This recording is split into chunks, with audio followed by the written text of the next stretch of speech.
Bapak Afriansyah Nur. Beliau ini memang akhir-akhir ini, 3 bulan terakhir ini agak melejit namanya. Jadi kalau polling itu nomor 1 beliau sekarang, karena terlalu dekat dengan saya nggak tahu apakah beliau sedang mempelajari strategi-strategi yang sebelumnya tidak berhasil, bagaimana mendekatkan diri ke serikat buruh. Akhirnya ketika beliau tampil sebagai wakil menteri, bantai habislah yang kekakuan itu. Akhirnya beliau sekarang jadi berteman akrab dengan serikat buruh, dan beberapa kali juga sudah hadir di acara konfederasi serikat buruh dan juga di federasi-federasi. Yang saya hormati juga manajemen Hotel Mulyana. Terima kasih Bapak. Kami sudah menganggap Hotel Ida dalam diri kami karena terlalu sering kita di sini. Jadi suatu saat ya, karena serikat buruh kan cenderung dilihat dari kesederhanaan kita. Tidak mungkin punya hotel, tapi kita bisa mengklaim sekarang bahwa Hotel Mulyana itu adalah hotel kita ya. Karena di samping diberikan diskon, kita juga diperhatikan dan kita disenyumin kalau datang. Coba kalian pergi ke hotel apa ya? All in one misalnya, pasti dicuekin, apalagi kita datang dengan jelek-jelekan. Tapi Mulyana selalu memperlakukan kita dengan istimewa. Yang saya hormati, Head Officer di Rumah Buruh, Ibu Erlina Aditri. Saya selalu perempuan, Ibu, jadi saya senang kalau ada perempuan yang tampil bersama saya di sini. Saya sudah sering bertemu dengan Ibu juga. Lalu program Officer ILO untuk sektor kelapa sawit Bapak Firman Muga. Apakah saya pernah bertemu sama Bapak? Sepertinya belum pernah ya.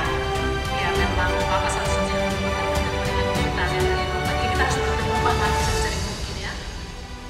Lalu yang saya hormati hubungan lembaga dan masyarakat BPJS Ketenagakerjaan, Mas Indrajit Nurmurti. Beliau ini sudah saya anggap adik karena terlalu banyak diskusi kita yang berbau serikat buruh dan ketenagakerjaan, sehingga saya jarang memanggil beliau dengan sebutan Bapak. Jadi saya selalu manggil dia, beliau manggil saya Kak Pres, Bu Pres, dan saya memanggil dia Mas selalu. Selamat datang Mas, bantuanmu sudah banyak sekali, bantuan BPJS ya. Jadi saya tadi berbisik kalau ada logo-logo seperti ini tolong dicatat bahwa itu adalah sponsor untuk acara kita. Lalu teman saya, Mas Pardi, Mas Jack, dan Sulistri, yang lain juga teman saya, tapi yang dua ini kan tidak bisa terlepas dari saya.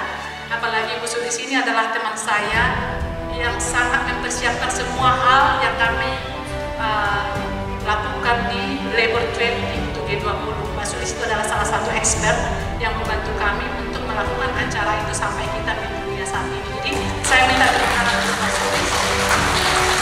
Saya bukan berarti tidak mendukung Mas Pardi, tapi biasanya perempuan sama perempuan lah ya. Lalu ada juga Arson, ada juga Mbak Tati, dan teman-teman yang tidak bisa saya sebut satu persatu. Ada perwakilan dari 23 DPC yang tidak bisa saya sebut juga satu persatu, tapi saya bangga Anda itu berkorban. Saya sudah baca-baca postingannya dan saya beberapa like dari persiapan berangkat dan ada di pesawat, ada naik bus seperti yang dikatakan naik kapal, naik mobil seperti yang dikatakan Mas Pardi. Sementara kami yang di nasional ini tenang-tenang menunggu kalian. Jadi itulah ya pengorbanan-pengorbanan anggota kami Paku itu untuk bagaimana mencapai tempat ini. Mereka sudah meninggalkan keluarga dan juga orang-orang yang di sini. Dan hadirin yang ada di ruangan yang tidak dapat saya sebut satu persatu. Saya akan sedikit membuka dengan bahwa kami Paku ini adalah salah satu federasi yang memang capaiannya luar biasa ya di 3 tahun terakhir, terutama di masa pandemi. Ketika mereka juga menciptakan beberapa joint agreement, joint statement, memorandum of understanding dengan para pemangku kepentingan, terutama dengan pengusaha, apakah itu di sektor makanan, apakah di perhotelan, atau di perikanan. Dan baru-baru ini saya juga baru kembali dengan Sulistri dari Bangkok ketika ada persiapan regional conference untuk Ship to Shore Rights Southeast Asia. Dan Ibu Sulistri ini sudah kita pastikan dia akan menjadi salah satu steering committee. Jadi tepuk tangan dulu dong sekali lagi, jangan hanya saja. Saya sudah puji-puji harus beri tepuk tangan untuk Mbak Sulistrinya. Lalu yang lain juga, saya juga mencari saksi di beberapa penandatanganan memorandum of understanding yang dilakukan mereka. Dan itu adalah sebuah capaian yang memang tidak pernah kita pikirkan beberapa puluhan tahun sebelumnya. Tapi pandemi dan COVID itu merubah pola pikir kita dan cara pandang kita bagaimana sebenarnya untuk melanjutkan bisnis dan bagaimana untuk buruh bertahan di sana. Sehingga kita mencoba strategi yang baru, yaitu berkolaborasi, membuat membuka peluang untuk komunikasi-komunikasi seperti yang kata Mas Pardi tadi, tidak harus kita aksi-aksikan. Jadi jangan pernah melihat sepele dengan KSBC atau federasi yang ada di dalamnya. Ketika kami tidak selalu maju, turun ke jalan, hantam sana, hantam sini, tapi kita nggak pernah mempersiapkan diri kita untuk berkomunikasi dulu deh. Apa yang kamu minta? Kalau kamu juga mempermalukan pacarmu di restoran, dia akan meminta pisah dari kamu. Nah seperti itu contohnya. Tapi ketika misalnya, ayolah kita duduk bersama Pak, kami meminta 10.000, bapaknya bilang 7.000 lah. Jadi kita naik seperti dikatakan oleh ILO tadi, win-win solutionnya memang ya, itulah yang kita inginkan. Lalu saya juga menyampaikan bahwa isu COVID yang merajalela 2 tahun atau 3 tahun terakhir ini masih meninggalkan sedikit lagi. Saya katakan sudah mulai berkurang karena kita sudah melihat hotel sudah dibuka, pariwisata juga sudah buka, segala sektor juga sudah terbuka. Tapi ketika kita melihat kenaikan tiket pesawat juga, bagaimana kita mengampanyekan pariwisata dan hotel terbuka sementara tiket pesawat itu dinaikkan oleh pemerintah. Jadi di satu sisi mereka membuka peluang, di sisi lain mereka menutup. Jadi kita nggak tahu kita sebenarnya jalan apa yang harus kita tempuh supaya kita juga bisa hidup bersama-sama atau bangkit bersama-sama. Begitu juga dengan perhotelan ya. Ada 10 tren sebenarnya yang ada sekarang dianut oleh perhotelan. Kalau dulu kita selalu telepon atau datang untuk memesan hotel untuk kita tempat kita menginap, tapi sekarang kita sudah tinggal buka Traveloka atau apa yang semacamnya, dan penduduk-penduduk sudah memulai menyiapkan rumah-rumah tinggal untuk kita tempati. Jadi nanti ini juga persoalan yang akan dihadapi oleh pemilik hotel dan juga serikat buruh yang ada di dalamnya. Bagaimana ke depannya? Apakah serikat buruh masih eksis ketika hotel-hotel ini juga diambil alih? Saya lupa istilahnya apa, tapi Airbnb. Nah, karena itu juga nanti kan sudah tidak perlu misalnya ada PKB-nya, tidak perlu lagi ada freedom of association. Jadi tantangan yang kita hadapi sangat banyak akhir-akhir ini. Lalu krisis pandemi sangat berbeda dengan 2 krisis yang kita hadapi sebelumnya.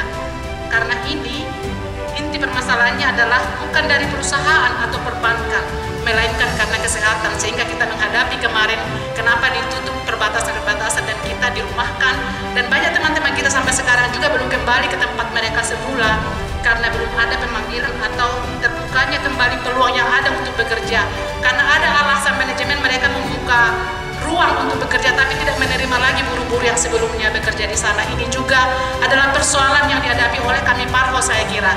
Jadi kalau bisa saya sebut bahwa kami Parho ini adalah sektor yang sangat terdampak sekali di masa pandemi. Saya nggak tahu, mungkin nanti Mas Pardi bisa menyebutkan sudah berapa persen sebenarnya kembali seperti semula, karena mereka juga banyak kehilangan di perusahaan, dan juga ada satu yang saya tahu tutup hotelnya dan bersyukur karena mereka dibayar pesangonnya sesuai dengan undang-undang ya. Mungkin karena beliau itu pemilik partai ya, Nasdem gitu, jadi mereka dibayar layak. Itu juga usaha dan upaya dari serikat buruh kami Parho. Kita juga meminta pemerintah harus mengatasi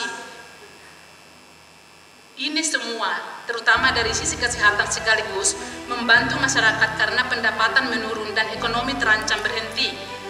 Kita juga mengetahui bahwa salah satu konsekuensi utama dari upaya pemerintah untuk membantu masyarakat dan mengatasi kesehatan adalah defisit yang melebar saat ini. Kita sih soal ekonomi tidak tahu perhitungannya, tapi kita tahu bahwa ada dampak yang sangat signifikan ketika kita menghadapi pandemi.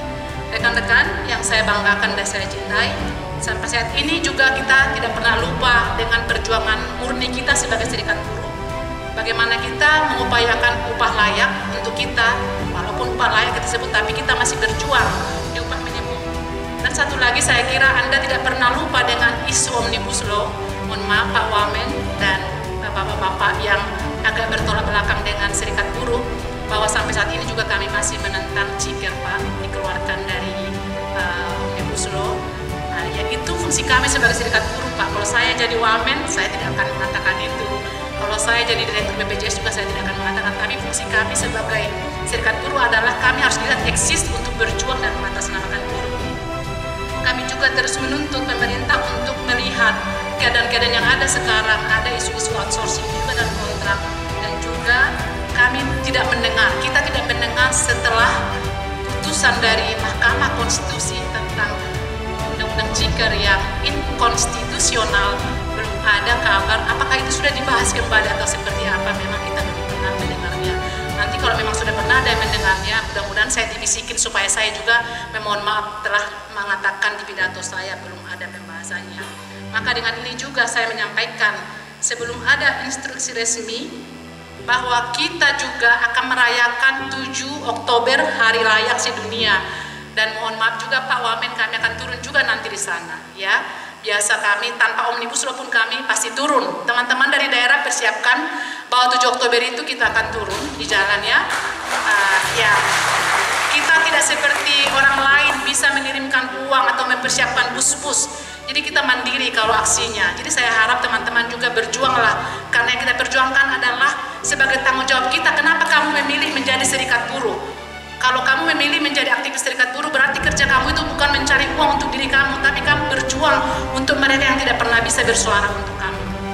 Hadirin yang berbahagia, Kongres KSBSI akan dilaksanakan pada Juli 2023, di mana peserta adalah teman-teman federasi dan juga anggota-anggota yang terpilih nanti, terutama misalnya dari anggota kami Parpo yang ada di daerah, tapi ini juga didasari dari iuran yang disetorkan kepada KSBSI. Kalau itu nanti kan dibicarakan di internal, tapi saya kira bukti bahwa Anda itu pernah subsidi atau memberikan iuran kepada DPP kami Parpo adalah dengan diberangkatkannya Anda beberapa orang nanti akan ikut di acara yang sangat besar, karena ini hanya kita lakukan sekali 4 tahun. Akhir kata saya sampaikan, tetaplah berjuang sesuai dengan pilihanmu, jangan pernah berkhianat untuk hak buruh yang mereka minta kita perjuangkan. Kamu dipercaya sebagai corong bagi mereka yang tidak pernah bisa bersuara. Selamat melaksanakan rapat kerja nasional. Semoga dapat berdiskusi secara komprehensif, melihat persoalan juga dengan helikopter view, jangan memakai kacamata kuda, karena kalau kita melihat persoalan itu hanya dengan kacamata kita, kita tidak akan pernah berhasil seperti yang dikatakan Mas Pardi tadi, bahwa ada kolaborasi dan sosial dialog yang dilakukan, karena mereka memang melihat bahwa keadaan sekarang sudah berbeda dengan yang lalu dan kita perlu berkomunikasi secara terbuka dengan pemangku kepentingan yang lain. Semoga hal-hal yang akan didiskusikan dan dilakukan yang tahun lalu dan apa yang akan dilakukan tahun sebelumnya menjadi sebuah bukti eksistensinya federasi kami Parpo adalah salah satu federasi memang yang terbaik.